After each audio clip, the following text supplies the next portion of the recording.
오늘은 현대 국가에서 집권화와 분권화가 어떻게 이행됐는지를 독일, 프랑스, 스위스 사례를 들어서 우리한테 주는 함의를 찾아보고자 합니다.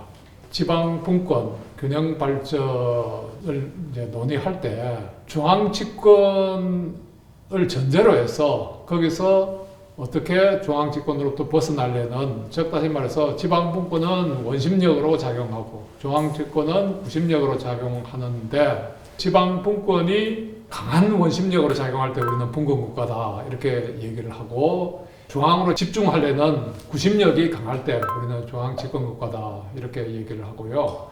어떤 국가에든지 간에 100% 분권은 없습니다. 왜냐하면 그것은 소련이 붕괴돼서 여러 나라로 쪼개지는 국가의 해체를 의미하기 때문이고요. 또 어떤 나라도 100% 중앙 집권은 물리적으로 불가능합니다. 왜냐하면 중앙에서 모든 행정까지를 다 행사할 수가 없기 때문입니다. 그렇기 때문에 100% 중앙 집권과 100% 지방 분권 사이에서 긴장관계를 이루면서 이 지방 분권이 전개되고 있다, 이렇게 이해를 해 주시면 되겠습니다.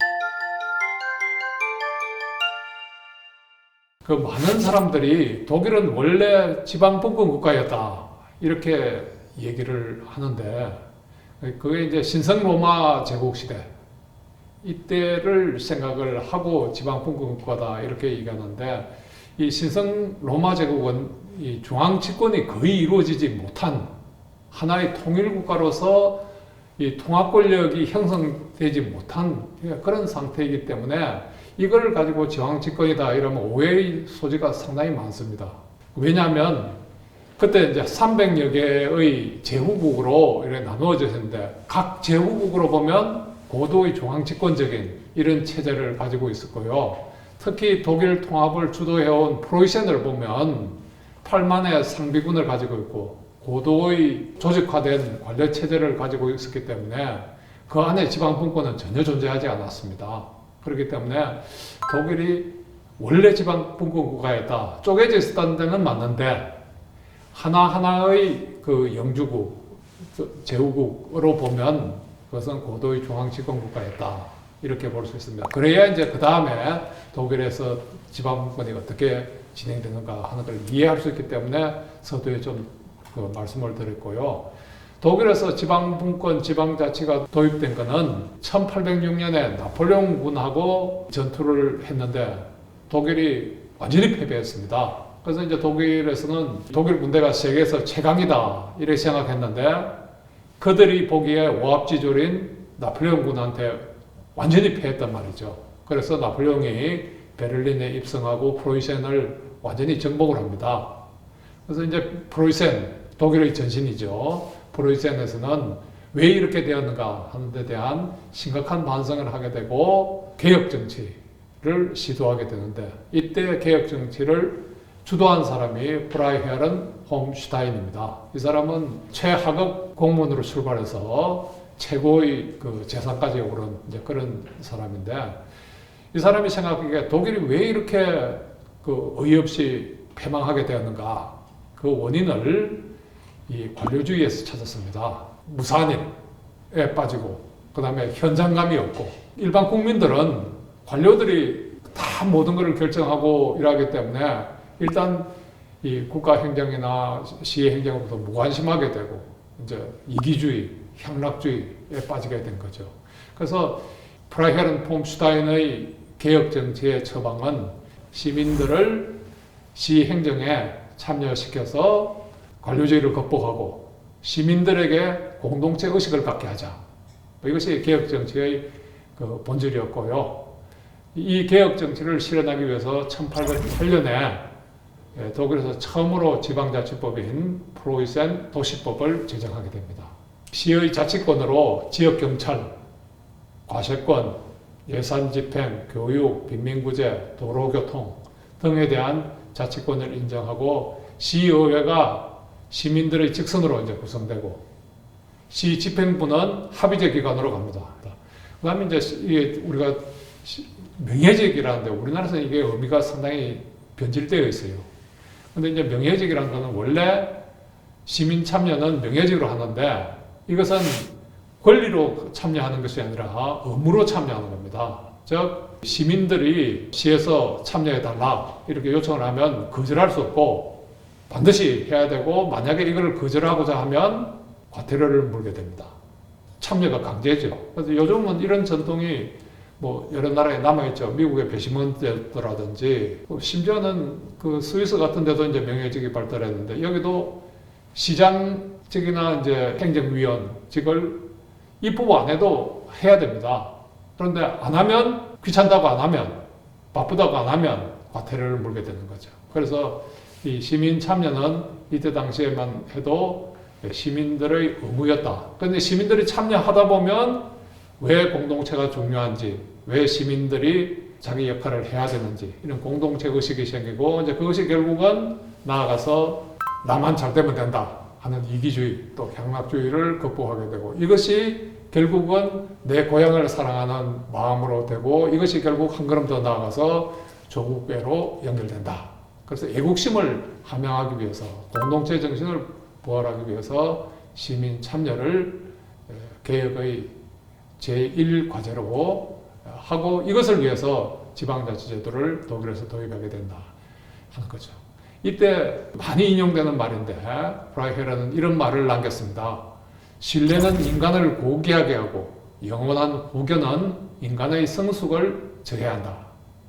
즉 다시 말해서 국가가 시민을 못 믿어서, 또 국가가 지방자치단체를 못 믿어서 일일이 간섭하면 지방자치단체는 영원히 자립할 수가 없게 되는 거고, 또 거기에 사는 시민들도 성숙할 수 없다. 그렇기 때문에 일단 믿고 맡기고 시행착오를 거치더라도 일을 맡겨서 성숙하도록 만들자 하는 게 이제 그때 당시에 추진의 의도였습니다. 그렇지만 이 프라이헤른 폼슈타인의 의도가 관철이 되지 못하고, 중앙정부가 자꾸 권력을 확대하려고 그러고, 또 보수 반동적인 영향도 있고, 이렇게 해서 지방자치가 여러 차례 변동이 됩니다. 그러다가 이제 바이마르 공화국 때 들어가지고 헌법에 지방자치를 보장했지만, 이걸 둘러싸고 이제 그 학자들끼리 논쟁을 합니다. 지방자치가 헌법에 보장되어 있지만 어떤 제한도 가능하다고 이제 학자들이 주장하니까, 이때 칼 슈미트라는 사람이 나타나서 그것이 아니고 헌법에 보장된 제도는 그 본질적인 내용을 입법자도 법률로서 제한할 수 없다 하는 이제 이론을 내세우게 되죠. 이게 유명한 제도적 보장 이론으로서 세계적으로 영향을 미치게 되는 거죠. 그러나 이제 바이마르 공화국 때 지방자치가 좀 발전하다가 나치 정권이 들어섬으로 해서 완전히 지방자치는 파괴되고, 또 연방제도 완전히 파괴됩니다. 그래서 주나 지방자치단체는 중앙정부의 하급기관으로 전락하게 되죠. 이러다가 이제 2차 대전 때 독일이 무조건 항복을 하게 되면서 국가기구가 작동하는 게 하나도 없었습니다. 연방정부 파괴되어 버리고, 주정부 파괴되어 버리고, 활동할 수 있는 것은 지방자치단체, 그 중에서도 기초지방자치단체만 활동이 가능했어요. 그래서 여기서 전후복구 사업을 주도하면서 일단 지방자치가 부활되고, 그 다음에 주정부가 설립되고, 그 다음에 연방정부가 설립되는, 아래에서 위로 국가를 설립하게 되는 거죠. 그래서 독일의 경우 이렇게 살펴보면 지방정권은 정말 그 국가적인 위난을 극복하기 위해서 도입되었지만, 그것이 관료주의의 영향으로 인해서, 또 중앙정부의 권력 확대 요구로 인해서 순조롭게 진행되지 않았고, 많은 시련을 거치면서 2차 대전 후에 완전히 국가가 멸망하는 이런 상태에서 다시 지방자치가 부활하게 되었다, 이렇게 볼 수 있고요. 그 다음에 이제 이웃 나라인 프랑스를 보겠는데요. 이 프랑스도 독일과 마찬가지로 그 굉장히 군국주의적인, 또 절대주의적인 그런 국가였죠. 근데 독일은 그 신성 로마 제국에서 중앙 집권화에 성공하지를 못했어요. 그런데 프랑스는 일찌감치 귀족의 권한을 누르고 절대주의 국가로 왕권을 강화해서 절대주의 국가가 되는 거죠. 그래서 이때 당시에 프랑스는 다른 유럽 나라들이 부러워하는 선진적인 제도를 가졌다, 이제 이렇게 이제 평가를 받았던 거죠. 그래서 상비군과 관료 체제, 또 통일적인 법 체계를 갖춰서 완전히 이제 왕이 절대적인 권력을 행사하는 고도의 중앙집권적인 국가를 이루게 되었고, 절정에 이른 것이 루이 14세 때죠. 근데 이제 절대 왕정에 대한 무리한 조세와 이제 부패 또 뭐 이런 여러 가지 문제가 생겨서 이제 시민혁명이 일어나게 되는데, 그 프랑스 혁명이 일어나고 난 뒤에 프랑스에서는 전면적인 지방자치가 실시됐습니다. 도입이 됐는데 이 지방자치단체들이 너무 많은 권한을 요구하게 되고 또 행사하게 되고 심지어는 적과 내통하는 이런 그 지방자치단체도 나타나고 중앙정부로부터 완전히 분리하려는 이런 움직임이 있었기 때문에 지방자치를 실시하면 굉장히 부정적이다 이런 인식이 확대가 됐고요. 그래서 이제 로베스피에르가 이제 이 권력을 장악하게 되면서 공포정치를 실시하는데 이때 이제 지방자치를 완전히 폐지를 합니다. 완전히 중앙정부의 그 하급기관으로 만들어버렸죠. 이것을 제도화한 것이 나폴레옹이죠. 그래서 나폴레옹은 중앙정부와 국민 사이에 어떠한 주관적인 집단, 단체도 다 부정해버리는, 이제 그렇게 하다 보니까 프랑스는 이때부터 2차 대전이 끝날 때까지 고도의 중앙집권 국가로 전락을 하게 됩니다. 그런데 이게 어떤 결과를 초래했느냐? 전력은 2차 대전 때 프랑스와 독일군이 비슷했어요. 그런데 3주 만에 독일군한테, 나치군한테 프랑스의 파리가 점령되는 그러한 사태가 초래된 거죠. 그러니까 국민들에게 국가를 위해서 헌신하겠다는, 또 나라를 지키겠다는 이런 사명감이라든가 공동체 정신, 이것이 완전히 관료주의에 의해서 파괴되었던 거죠. 풀뿌리에서부터 고향을 사랑하고 또 우리의 조국은 우리가 지킨다 하는 그런 애양심, 애국심이 지방자치를 안 하고 중앙집권적인 관료체제 하에서는 생기지 못했던 거죠. 그렇던 이제 프랑스가 이 세계화 시대에 국제적인 경쟁, 뭐 이런 걸 또 혁신, 이런 거를 위해서 도저히 이 중앙집권적인 체제를 가지고는 안 되겠다. 이래서 이제 1980년대에 들어서 지방분권을 대대적으로 논의하기 시작했고, 그래서 헌법도 개정하고 많은 관련 법들을 개정해서 지방자치제도를 도입을 했는데 중앙집권적인 이 전통에 갑자기 극복이 되지를 않아요. 그래서 헌법 개정과 많은 법률 개정에도 불구하고 여전히 프랑스는 상당히 분권적으로 변화가 되었지만 유럽 전체로 보면 그 중에서 중앙집권적인 국가에 속한다. 이렇게 볼 수가 있습니다. 그 다음에 이제 스위스는 한번 보겠는데요. 스위스는 우리가 지방분권의 가장 모범적인 국가다. 이렇게 이제 설명을 하죠. 1291년에 이제 국가연합이죠. 스위스 국가연합이 형성된 이후로 각 지방에서 독자적으로 생활 문제를 해결해 왔고, 그 스위스 국가연합은 일종의 방위동맹이었죠. 외적의 침입에 대해서 공동으로 방위한다. 그리고 내부 사정에 대해서도 서로 연대해서 극복한다. 이런 그 일종의 상호 방위 조약에 의한 동맹이다. 이렇게 이제 보면 되는데요. 근데 이 스위스가 1291년부터 현재까지 외국에 의해서 처음으로 점령되고 마지막으로 점령되는 게 나폴레옹 군이 스위스를 침공했을 때입니다. 1798년 스위스는 나폴레옹의 지배하에 들어가고, 이 나폴레옹은 고도의 중앙집권 국가인 헬베티아 공화국을 만듭니다. 그래서 스위스는 한 번도 경험해 보지 못하는 이 단일 국가, 단방 국가로 이제 되고, 이때 이제 스위스는 프랑스의 위성 국가였죠. 그래서 주와 같은 독립국가로서의 지위를 가졌던 칸톤은 중앙정부의 행정구역으로 전락을 하게 되는 거죠.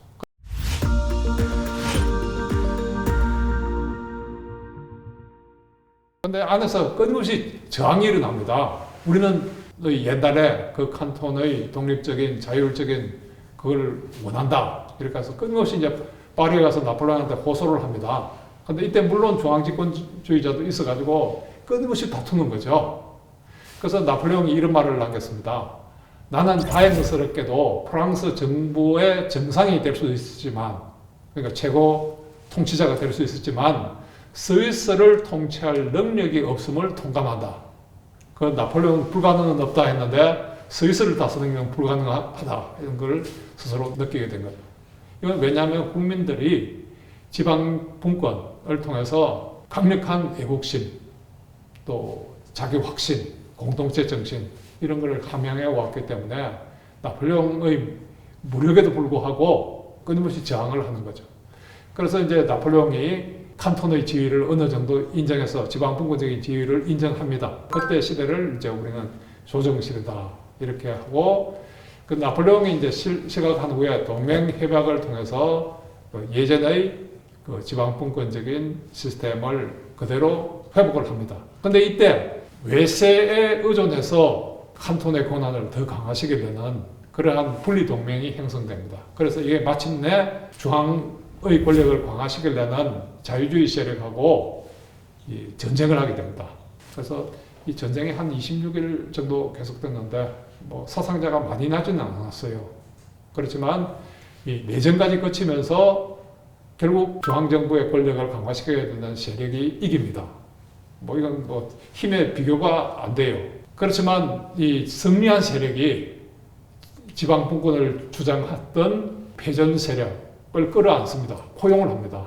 이렇게 해서 1848년에 스위스 헌법이 제정이 되고 여기서는 칸톤의 독립성을 존중하고 또 그런과 동시에 그 전에 국가연합 때는 중앙정부가 거의 힘이 없고 재정도 거의 없었어요. 왜냐하면 그건 동맹체에 불과했으니까. 그래서 중앙정부의 권한도 어느 정도 강화하는 그렇게 해서 중앙집권과 지방분권을 조화시키는 균형을 취하는 그런 헌법을 1848년에 제정을 하게 되죠.